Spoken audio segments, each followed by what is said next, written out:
Yo, yo, welcome to Trippy Commentaries and our Week 3 preview for the 2014 NFL season. I'm RJ, joined up with FPS Kyle. Yeah, what's going on, RJ?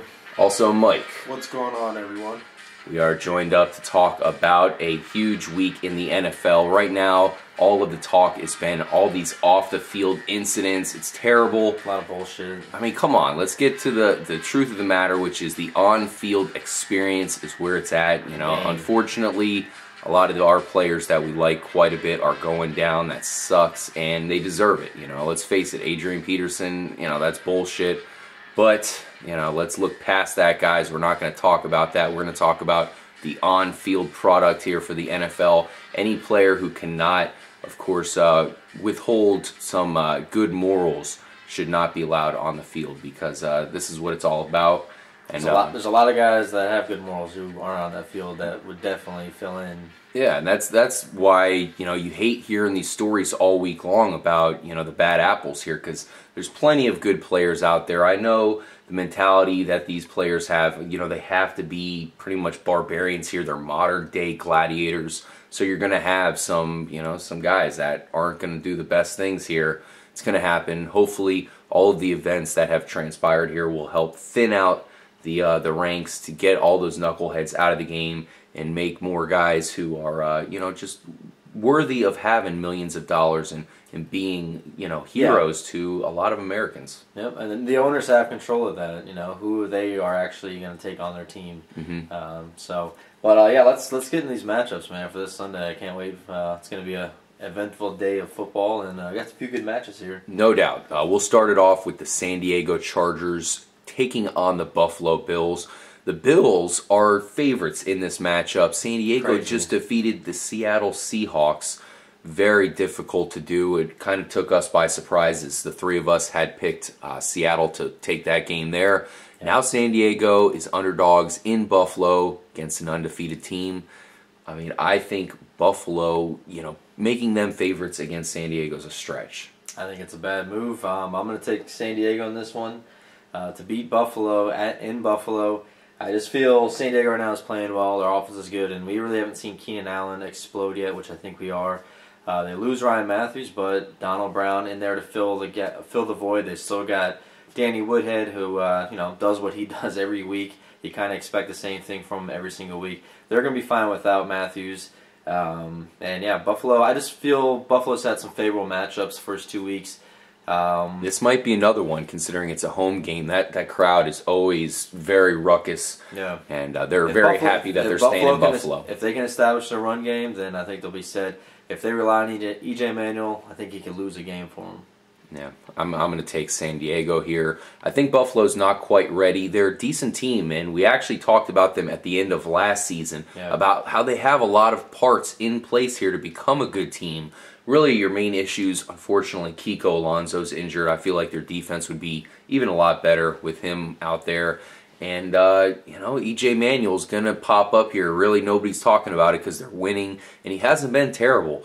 But it's going to happen where they're going to lose a game because of this guy. He played good last week. Absolutely. And that's what he needs to understand. He just needs to manage the game, not try to do too much to end up losing the game. And I think they're going to win some games this year. I look at Buffalo being a 9-7 team, which in that division, hell, you could maybe sneak out a division championship with that. Yep. But in this case, San Diego is a very good team, and you know, it's one thing to beat these mediocre teams. When you go against solid teams that are capable of taking out Seattle, that's something else. I think San Diego comes in and takes it. Mike, what's your official pick here?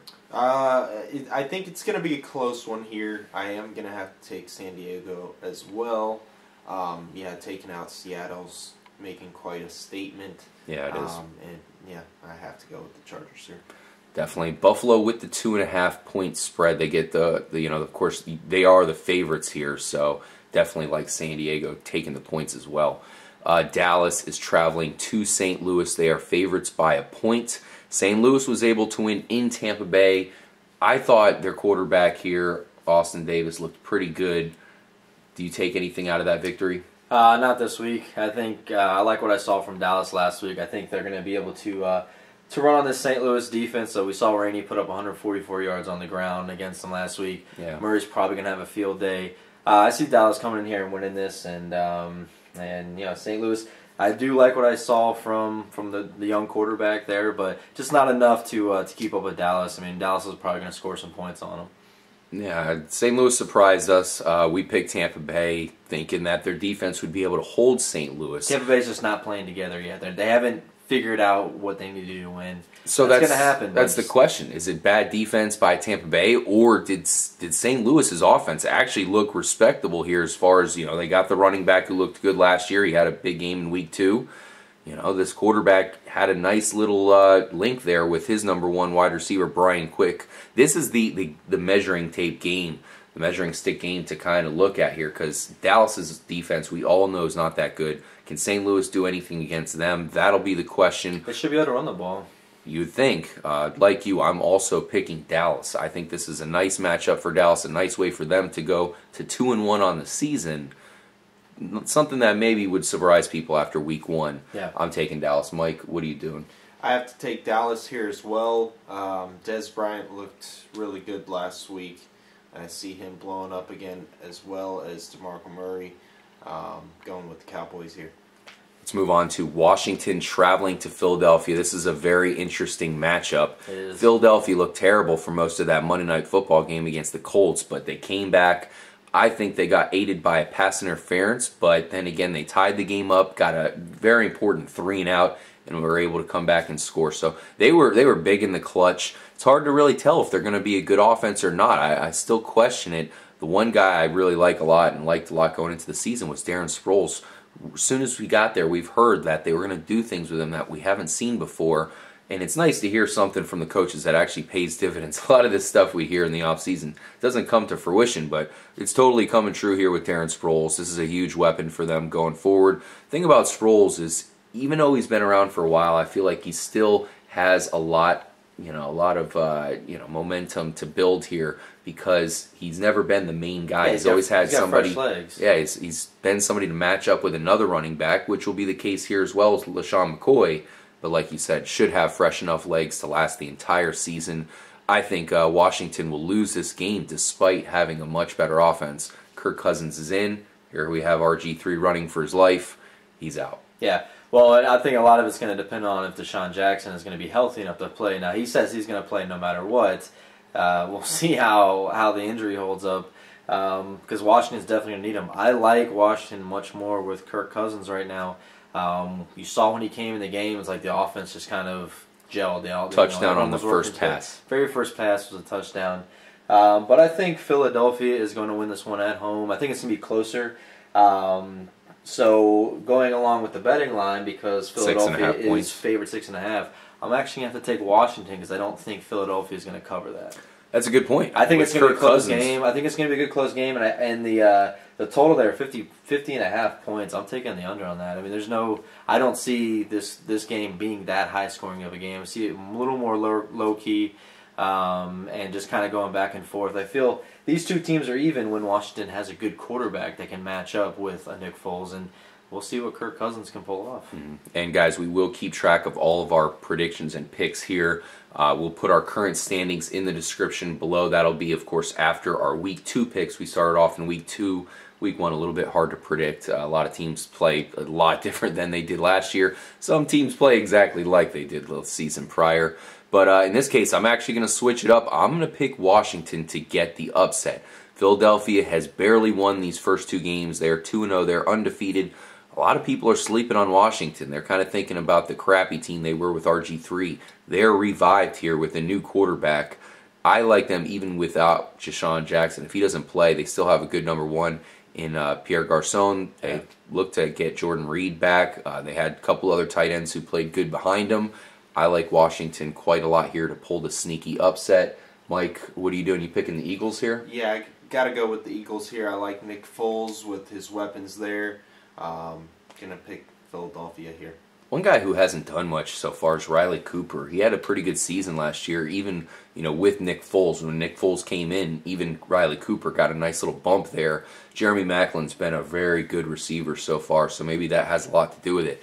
I think Riley Cooper's probably due for a big game. It could be in this matchup here against the Redskins. Yes. Nonetheless, I'm picking Washington to come in here and get the upset. Houston, another surprising team so far this season. Yeah. They got a lot of parts, especially on the defensive side with J.J. Watt there. He pretty much makes the defense legit on his own. And apparently offense now. Yeah, touchdown last week. That was pretty crazy stuff. They're going to travel to the Giants. A lot of people are very down on the Giants. What are you looking at here, Kyle? I mean, Houston, are they overrated at this point? I don't think they are, man. I think the thing is Arian Foster is pretty much back, in my opinion. He's able to get almost 30 carries in a game. He looked healthy. He looked good all game long. Anytime that guy's going to put up over 100 yards rushing a game, there's a good chance Houston's going to win. I like their defense, and I'm picking them to beat the Giants this week. What do you think about the Giants' defense? They lose John Beeson, and last year they were pretty bad until John Beeson was inserted into that defense, and that's what made them legit. And that's one of the reasons why I was picking them to be a decent team here, because people were sleeping on them defensively. But you look at it, ever since they got Beeson, things worked out, and we know Pierre-Paul was going to be healthier this year. They have a Makamura and some other really good parts. Now they lose Beeson. Not my optimism with them kind of left a little bit when that happened. Yeah, well, we saw an Arizona team last week, put up points on them when they didn't even have their starting quarterback. I think Drew Stanton was starting for Arizona. Isn't that a baseball player? Then he used to be a baseball player, and now he's a football player starting in the NFL. It's pretty crazy, but so without their starting quarterback out, and Andre Ellington puts up 91 yards rushing on them, so watch for Arian Foster to have another big week. Yeah, definitely. Mike, Houston traveling to the Giants. Who are you picking? I've got to go with Houston here. I liked what I saw with Foster last week. No doubt. Getting so many runs, so many attempts. Got to go with Houston here. I know you said he was kind of back here, FPS Kyle. Yeah. I mean, he almost seems to be a whole new back. He's that workhorse that we've known to love over these years. But now he almost seems like more of a power back than ever. Very interesting. A little bit different running scheme that he's in. So yeah, I would see more that way. But he's that talented of a running back to be able. It doesn't matter what system they put him in. He's going to be successful. He's just when he's healthy, and that's the number one thing. When that guy is healthy, he's a top 5 running back in this league. Yeah, I'm going to go with Houston as well. Minnesota is traveling to the Saints. We know Minnesota's not going to have Adrian Peterson for this game or the foreseeable future. And they're pretty much going right into a hornet's nest. New Orleans is winless. They're 0-2. They're favored in this game by 10.5 points. And I think they should eat the Minnesota Vikings up alive. I look for an ass whooping. I like the Saints. I like the Saints by at least 2 touchdowns. Mike, can you pick the Vikings at all? Vikings will be the purple people eaters this week. Vikings are going to be taken out by them. Oh, okay. So the Saints are going to eat the Vikings. Excuse me. Yes. I gotcha. Very nice. And sorry Minnesota. Looked good after week 1, but that Peterson thing really derailed you guys. Let's move on. I see Patterson having a big week. Yeah, that could be so, but he's going to have a monster week for them to score as many points as they're going to need. But who knows? I mean, the Saints, it's tough to trust them. They lost to the Browns. Nonetheless, I think they are going to bounce back with a vengeance at home. The Tennessee Titans are traveling to Cincinnati. This is a massive game. Cincinnati could be the Super Bowl favorites at this point. Their defense looks to be the best in the league, and I look for them to look very good this week against Tennessee. I don't think their offense is going to get going. Yeah. Now, I mean, Tennessee, I think it was in the first week that we were kind of giving props to Tennessee's defense because they came out, they looked pretty good. What we saw from them last week was not good at all. Dallas ran all over them. Expect to see the same thing happen again this week between the tandem of Jeremy Hill and Giovanni Bernard. A lot of running. I'm going Cincinnati. Even if A.J. Green, I think if Cincinnati's smart, they sit A.J. Green this week. They let that, toe or whatever's going on, they let it heal, get a little longer to heal, because I think they can actually beat this team without having A.J. Green on the field. Yeah, be careful taking the points here, guys. It's 7 points. So that's a pretty big spread. I could see Tennessee creeping back in the game. Even if they're getting killed, I could see them kind of catching up to at least cover that spread. So be careful of that. Of course, I'm taking Cincinnati as well. I'm but taking Cincinnati. I think the loss of A.J. Green could end up being a good thing because Cincinnati's got ridiculous running backs at this point. I think they got the best running back duo in the entire league. So if they kind of have to take their big wide receiver threat away and say, hey, we're forced to run the ball, maybe they realize how good that is and the fact that, hey, let's be run first, and then A.J. Green's going to be even more open when we need him. Yep. Perhaps that makes him better to take him away. This might make them even better going forward. And as I said, possibly the Super Bowl favorite. Look for them to beat Tennessee pretty good. Mike, who you taking? I got to go with Cincinnati here. I do think it is going to be close, like you said. But I got to take the Bengals here. So you think the Bengals are going to win by at least a touchdown? I don't know. I think it's going to be maybe a field goal. So then you're going to take Tennessee. It's a big spread, 7 points. I mean, I think Tennessee should be able to stay with that. What do you think? 7 points, you're in Vegas. You taking that 7 points with Tennessee, or you think Cincy could cover? I'm taking that 7 points with Tennessee. Yeah, makes sense. That's an awfully big line for even though they're the favorites for a lot of people here for the Super Bowl. They're still one of those teams that plays close games. We'll see which Jake Locker we get. Do we get Jake Locker from week 1 or Jake Locker from week 2? Good luck against that defense. Can they hand the ball off this week? 5 rushes. Yeah. Sean Green, Bishop Sankey. We'll see what happens.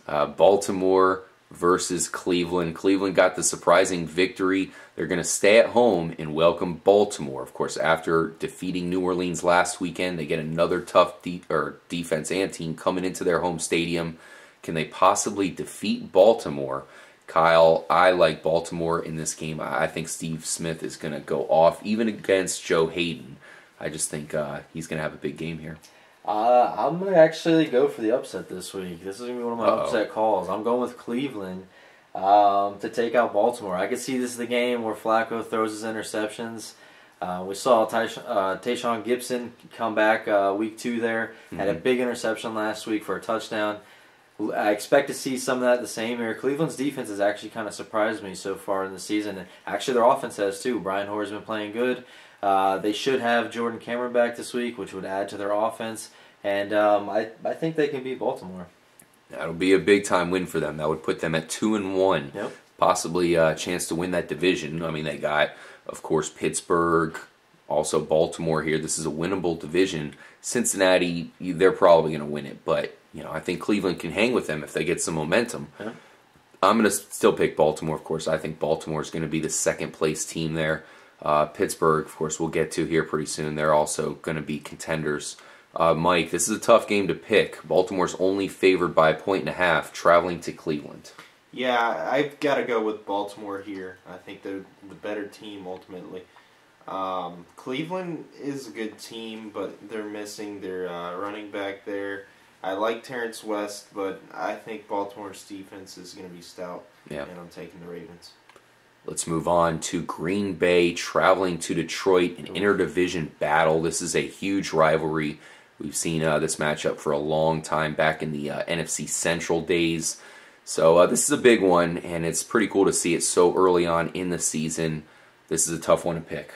Yeah, it is. I mean, if Green Bay is smart, they're going to watch the Carolina Panthers defense and figure out exactly what they did to pretty much, I can't really say shut down Calvin Johnson, but limit him from having a huge week. They really did a good job of shutting that Detroit offense down. So if Green Bay can do that, I see Green Bay's offense being able to score on Detroit with the weapons that they have. I'm taking Green Bay to actually beat and upset Detroit in Detroit this week. That would be a huge win for them. Green Bay definitely needs a strong showing. Their defense has not looked too impressive, but last week when they had to make that comeback, their defense did get some key stops. Aaron Rodgers is looking pretty good here. He got an 80-yard touchdown pass last week. So he's definitely in his usual form. And this is going to be a game where they're going to have to outscore Detroit. There's no getting around it. This is going to be a shootout. It's definitely got the biggest over-under of the week. And I just question if Green Bay's defense can do absolutely anything here going against Calvin Johnson. I look for Detroit to simply outscore Green Bay, putting the Packers in a really tough spot here, and possibly putting Detroit in a really good spot. that division is always so wacky every year. It's really hard to tell who's going to be the favorite, even at points of the season. This is going to be one of those situations, as even though I like Green Bay for the season in that division, I think Detroit handles them at home. Mike, what are you predicting here?